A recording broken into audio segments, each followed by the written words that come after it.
Salut. Ça fait encore très longtemps que je parlais. Non, c'est vrai. Pardon. Bien, Néo. Euh, Qu'est-ce que j'ai fait? J'ai eu pas mal d'opportunités. Euh, Là, le 19 mars, j'ai été invitée à faire un concert d'une soirée à l'occasion de la semaine de la francophonie, de la semaine de la francophonie. Et c'est pas une semaine, mais bon, la période, c'est l'ouverture de la francophonie. Et c'était vraiment super. C'était à Gangnam. Comment j'ai reçu l'invitation l'année dernière, je sais pas si vous vous souvenez, l'année dernière, j'ai eu une invitation à l'Élysée pour faire un concert. Et en fait, au moment, lors de la recherche de mes contacts, en fait, ils sont aussi passés par l'ambassade aussi l'ambassade de France en Corée m'avait contacté et m'avait proposé de faire ça. Donc là, ils m'ont recontacté et le 19 mars, j'ai fait un concert au Novotel Ambassadeur Hotel qui est à Gangnam. C'était vraiment une très très bonne soirée. Franchement, c'était une très bonne soirée. J'ai eu mes amis qui sont venus m'aider pour la soirée. Heureusement qu'elles étaient là aussi. Euh, j'ai chanté Sacholga, qui est un tangan. C'est en fait une courte histoire. Et j'ai fait Hwachojang. Et pour la fin, en fait, la dernière chanson, j'ai fait le saranga en français. Donc les gens ont vraiment apprécié. Au départ, j'étais un peu, j'étais un peu dégoûtée. Je sais pas si dégoûtée c'est le bon mot, mais bon, c'était un peu bizarre parce que je pensais que j'allais faire la prestation en début de soirée. Parce que je me suis dit qu'à la fin, tout le monde va partir. Donc, il n'y aura plus personne pour assister au concert.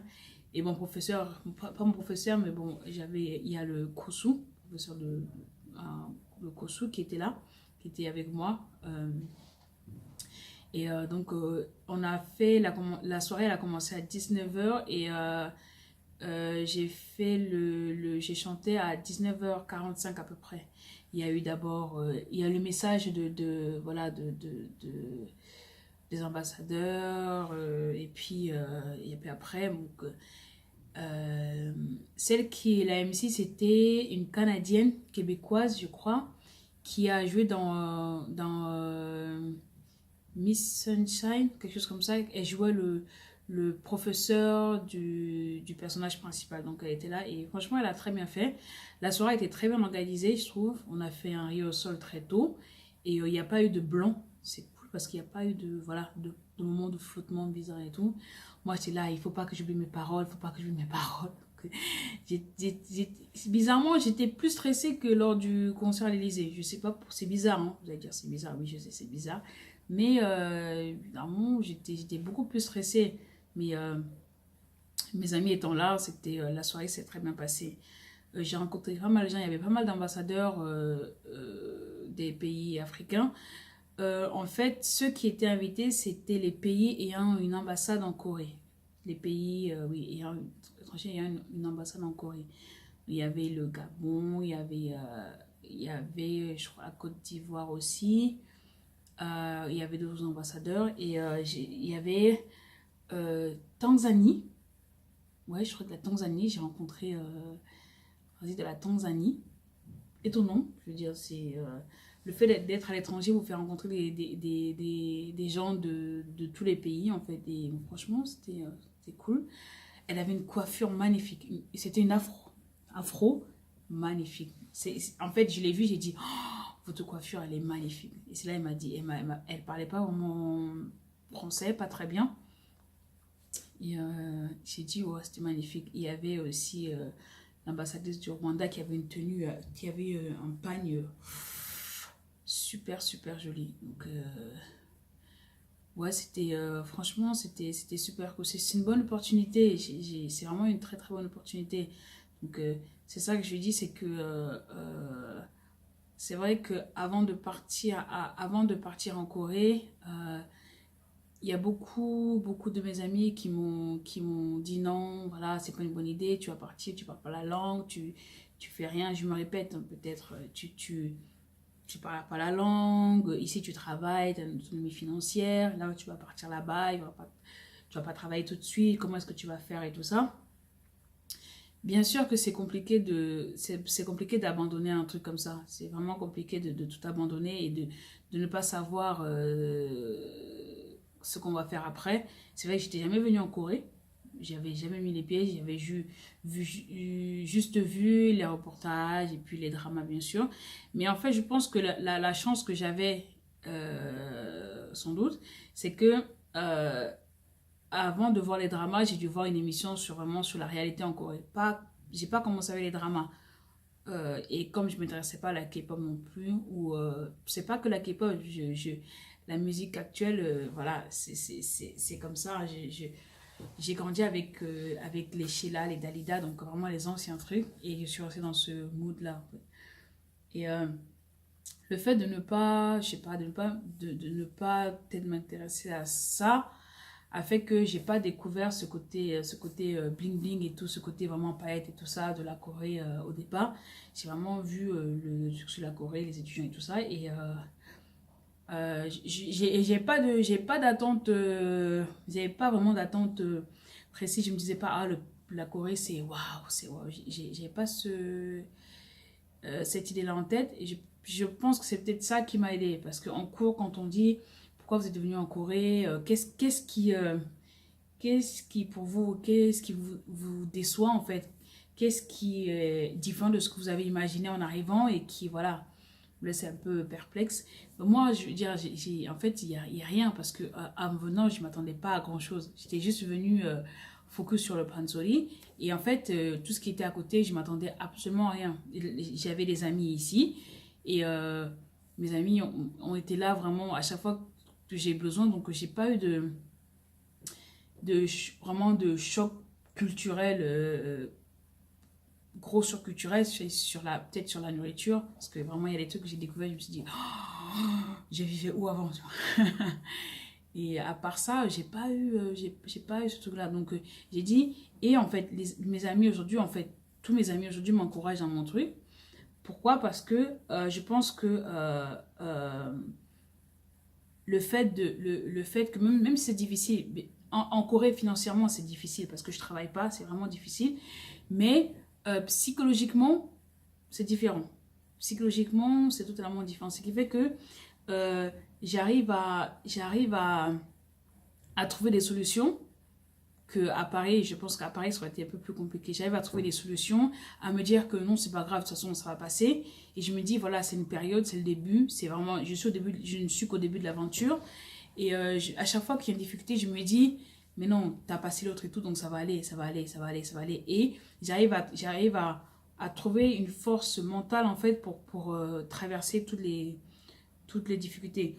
Là, je vais passer les concours pour aller à l'université. Je sais vraiment pas comment je vais payer en fait les frais de scolarité. Je n'ai aucune idée. Mais bon, pour l'instant, je me dis, on verra. Je me dis, jusqu'ici, tout s'est bien passé. On verra comment ça va se passer. Le truc, c'est de vraiment croire en ce qu'on veut faire, de travailler dur, vraiment de travailler dur dans ça. Je veux dire, à Paris, on m'aurait dit, tu te lèves à 6 heures pour aller à la montagne chanter. J'aurais dit, vas-y, coupe ma main, coupe-la tout de suite. Donc, j'ai dit, vas-y, t'es sérieux? Vraiment. Et en fait, là, je veux dire, d'aller au stage de chant, bien sûr, se lever à 6 heures ou 5 heures, c'est pas facile, hein. J'ai pas dit que, voilà, je suis, waouh, allez, non, non, non. Mais je me dis, t'as besoin de ça. T'as besoin de ça pour pouvoir réussir, pour aller jusqu'au bout de ton projet. Tu as besoin de faire ça. Si tu dois passer par là, passe par là. Et tout le monde passe par là de toute façon. Je veux dire, dans le point de vue, si tu veux évoluer, si tu veux t'améliorer, il y a des trucs que tu dois faire. Le stage de chant, il faut le faire. Les répétitions, il faut les faire. Les concerts, il faut les faire.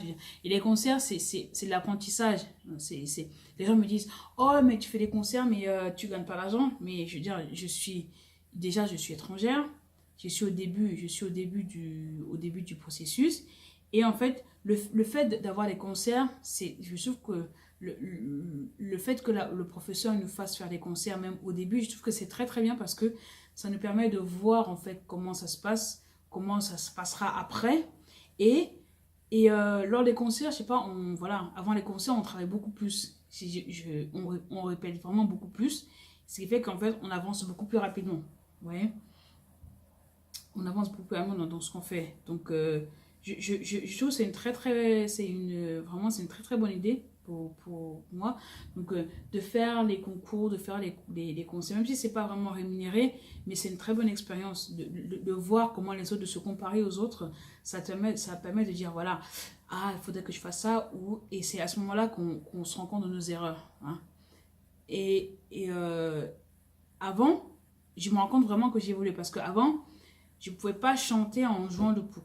C'était impossible. Il y avait toujours. Voilà, c'était pas synchro. Et maintenant, je me rends compte moi-même que voilà, ah, j'arrive à faire. Même si c'est une petite chanson, même si c'est. Vous savez, dans le Pansori, quand on joue par exemple Jujung Mori, il y a plusieurs façons de jouer. Et il y a la façon voilà, des débutants. Avant même ça, j'arrivais pas à le faire. Et maintenant, j'arrive à le faire et à chanter. Et je me dis, avec le temps, ça va aller. Avec le temps, ça, tu pouvais pas le faire il y a quelques temps. Maintenant, tu arrives à le faire. Ça veut dire que voilà, tu as quand même bossé, tu as évolué, tout ça. La dernière fois, j'ai tellement répété que ma gorge était. Voilà, j'avais presque perdu ma voix. Et la prof, elle dit, oui, voilà, c'est la première fois, donc c'est très bien et tout. Et là, on se dit, voilà, ça manque quand même que je travaille. Donc, que je travaille. Donc, je sais que j'avais dit qu'il faut croire, si on croit à son rêve et tout ça, les autres vont vous soutenir. Il faut le croire et il faut le montrer aussi, en fait. Vraiment, c'est important. Et vous le faites pas pour les autres, on le fait pas pour les autres. Moi, je fais parce que je sais que voilà, je sais où je veux aller. Je sais où je veux aller. Donc, il faut vraiment que je travaille dur pour y arriver. Les difficultés à côté, c'est bien sûr, c'est compliqué, mais bon. Et là, j'ai vraiment la chance parce que là, j'habite dans cet appartement et tout avec une famille coréenne. Et vraiment, au quotidien, c'est totalement différent. Psychologiquement, c'est totalement différent. La façon dont il me considère fait que, voilà, à la maison, j'ai pas vraiment de problème. Que ce soit pour manger, pour le truc. Euh, Bien sûr que d'être indépendant, bien sûr que c'est bien, mais pour l'instant, je ne peux pas être totalement indépendante parce qu'il y a la barrière de la langue dessus, je ne travaille pas. Et je me dis, bon, c'est une période, hein, c'est une période qu'il faut traverser. Et puis voilà, tu peux traverser cette période-là, et puis après, ça ira forcément mieux. Donc là, qu'est-ce que je vais faire? C'est en mai, j'ai des concours, j'ai des concerts aussi à faire. Et en fait, à l'université aussi, c'est mon dernier, normalement, c'est mon dernier trimestre là. Et en ce moment, il y a eu énormément de rédaction à faire. Même en français, je ne faisais pas rédaction, je n'arrivais pas à le faire.